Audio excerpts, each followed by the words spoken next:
mempresentasikan hasil dari tugas kami, yaitu tentang Syekh Jumadil Kubro. Sebelumnya, izin memperkenalkan diri, saya Muhammad Ali Mirsyam. Saya Muhammad Bintang Sampurna. Nama saya Asri Amalia Hairani. Saya Rizina Putri. Saya Jasmina Bila Julfa. Saya Zalfa Alicia Putri. Selamat menyimak materi yang akan kami sampaikan. Oke, yang pertama adalah kita punya latar belakang.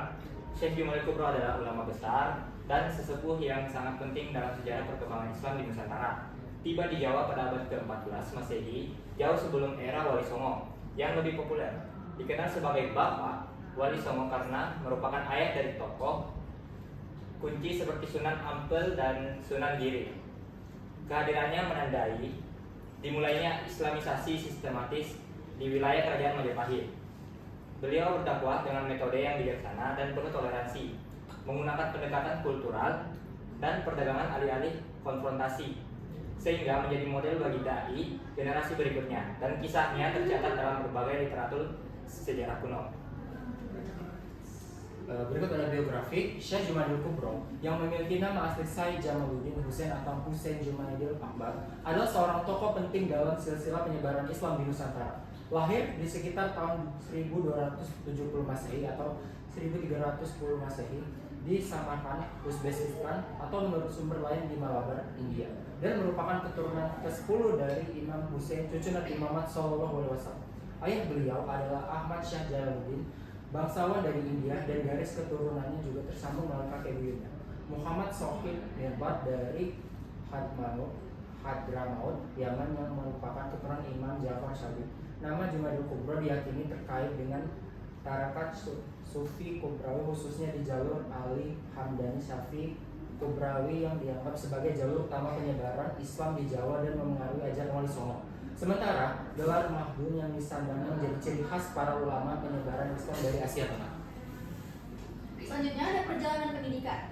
Syekh Jumadil Kubro menerima fondasi pendidikan agama yang kuat sejak kecil dari ayahnya, Sayyid Zainul Husain, seorang bangsawan dan ulama. Sebelum beliau melanjutkan perjalanan intelektualnya ke berbagai pusat keilmuan Islam, termasuk India untuk mengalami fikih, hadis, dan tafsir, serta ke Mekah dan Madinah untuk memperdalam tasawuf syariah dan berguru pada ulama-ulama besar untuk memperoleh wawasan keislaman yang komprehensif. Sebelum mengabadikan diri sebelumnya pada dakwah, beliau sempat menjabat sebagai gubernur Deccan di India yang menunjukkan kemampuan kepemimpinan dan tata kelola pemerintahan yang telah berguna menjalin hubungan dengan penguasa saat berdakwah. Setelah pensiun, Syekh Jumadil Kubro berdedikasi penuh untuk menyebarkan Islam, melakukan perjalanan dakwah luas yang meliputi Maghribi atau Maroko, Samarkand atau Uzbekistan, dan Kelantan yaitu Malaysia. Lalu yang selanjutnya adalah kedatangan ke Nusantara. Kedatangan Syekh Jumadil Kubro ke Nusantara pada sekitar 1399 Masehi merupakan bagian dari misi dakwah terorganisir atas penugasan dari Sultan Mahmud I dari Kekhalifahan Turki Utsmani, yang memimpin beliau bersama rombongan ulama besar seperti Syekh Maulana Malik Ibrahim dan Syekh Syubakir yang dikenal sebagai Al-Maghribi.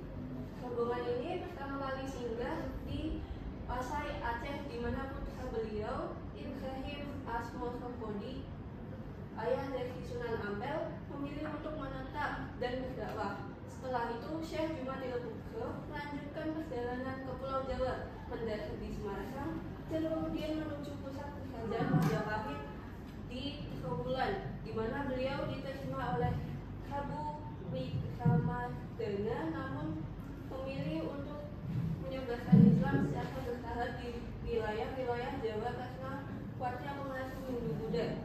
Jejak dakwah beliau yang luar biasa tersebar luas, tidak hanya di Jawa, Trowulan, Bojonegoro, Semarang, Yogyakarta, tetapi juga hingga ke Goa, Sulawesi Selatan, menunjukkan dedikasi beliau sebagai tokoh sentral penyebar Islam awal di Nusantara. Lalu berikutnya ada berdakwah. Menyadari kuatnya pengaruh Hindu Buddha dan kekayaan leluhur di Majapahit, Syekh Jumadil Kubro menerapkan metode dakwah yang bijaksana, bertahap dan sendiri, terutama melalui aktivitas berdagang dengan lingkungan yang lain, yang memungkinkannya berinteraksi dengan masyarakat tanpa menarik perhatian negatif ke kerajaan. Keberhasilan dagangnya didukung oleh pedagang Muslim mancanegara turut melancarkan penyebaran Islam.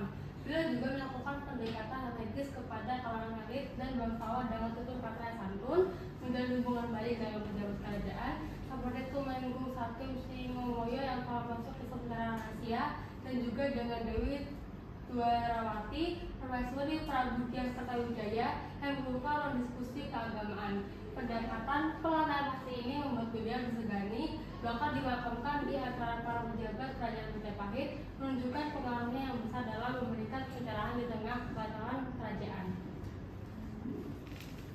Kemudian ada konsep dakwah, di mana Syekh Jumadil Kubro itu menerapkan metode dakwah yang sangat bijaksana dan bertahap, tidak memaksa masyarakat untuk langsung menjalankan syariat, melainkan fokus pada ajakan untuk menerima konsep tauhid atau menyembah Tuhan yang Maha Esa sebagai fondasi utama sebelum mengajarkan praktik ibadah seperti sholat dan puasa. Pendekatan ini menunjukkan pemahaman mendalam tentang psikologi dakwah untuk menghindari resistensi. Beliau juga menggunakan aktivitas berdagang sebagai sarana untuk membangun kepercayaan dan interaksi. Ajaran utama beliau menekankan pada nilai-nilai tawasud atau jalan tengah, tawazun atau seimbang, dan tasamuh atau toleransi yang menjadi model bagi Wali Songo. Bukti toleransi beliau sangat nyata, di mana beliau membangun pusat dakwah atau surau di Gunung Kawi yang berdampingan dengan kelenteng. Untuk kesimpulannya, Syekh Jumadil Kubro yang bernama asli Sayyid Jamaluddin Husain adalah tokoh sentral keturunan Nabi Muhammad SAW dari Samarkand atau India yang menjadi pelopor dakwah Islam terorganisir di Nusantara atau sekitar 1399 Masehi, terutama di Jawa dan Sulawesi. Melalui misi yang ditugaskan oleh Kesultanan Turki Utsmani, beliau mengajarkan Islam secara bertahap dan penuh toleransi atau tawasud, tawazun, dan tasamuh dengan menggunakan strategi berdagang untuk mendekati masyarakat Majapahit yang saat itu masih kuat Hindu-Buddha, dan menggunakan kedekatan dengan para bangsawan untuk menyebarkan ajaran tauhid secara perlahan dan damai sehingga ia sangat dihormati. Demikian presentasi dari kelompok satu ini. Apabila ada salah kata kami mohon maaf. Kami akhiri dengan wabillahi taufiq wal hidayah. Wassalamualaikum warahmatullahi wabarakatuh.